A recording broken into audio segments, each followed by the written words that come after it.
de commencer à penser formation, toute entreprise devrait avoir construit sa réponse détaillée à cette question. Nos collaborateurs maîtrisent-ils les compétences dont l'entreprise a besoin aujourd'hui et demain? Pourquoi s'interroger ainsi au préalable? Tout simplement parce que la formation n'est qu'un moyen qui doit être travaillé comme étant au service du développement des compétences dont l'entreprise a besoin.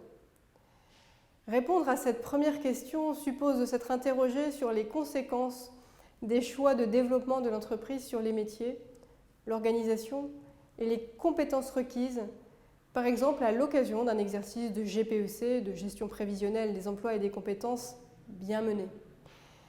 Un exercice de GPEC qui ne soit pas que la réponse à une obligation légale de négociation, avec le jeu classique d'évitement des partenaires sociaux sur tout engagement sur les effectifs futurs. Un exercice de GPEC qui soit de fait le volet humain du travail de planification stratégique de l'entreprise. Une fois cette cible compétences formalisée et les écarts avec les compétences maîtrisées identifiés, se pose une deuxième question. Que devons-nous mettre en place pour développer ces compétences? La formation est alors un des moyens mobilisables, parmi d'autres. La mise en situation, l'accompagnement par le manager, la constitution de binômes, par exemple, peuvent se révéler plus efficaces pour développer certaines compétences. Faute d'avoir intégré ces logiques, nombre d'entreprises dévoient la formation. Je vous propose de partager 8 pistes qui permettent de se fourvoyer à coup sûr. Premièrement, établir le plan de formation en se contentant d'agréger les demandes individuelles, par exemple, telles qu'elles émergent des entretiens annuels. Deuxièmement, construire un plan de formation constitué pour l'essentiel de formation d'entretien des compétences, reconduite d'année en année. Troisièmement, déresponsabiliser le manager quant aux compétences maîtrisées par son collaborateur et se contenter d'un « je fais mon boulot, j'ai prévu une formation pour lui ».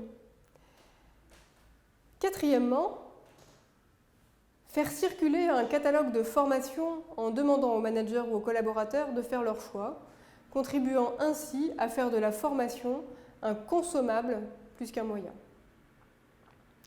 Cinquièmement, évaluer la formation à chaud et non la mise en œuvre effective des compétences après acquisition.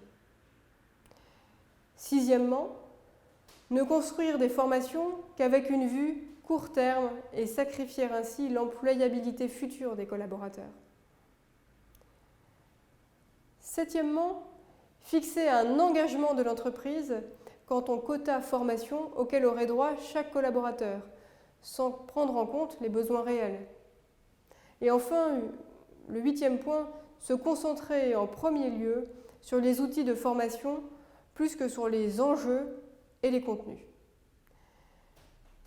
Vous l'aurez compris, la formation n'est jamais une fin en soi. Quand le doigt montre la lune, l'imbécile regarde le doigt, dit le sage. Ne soyons pas de ceux qui regardent le doigt formation en oubliant la lune compétence.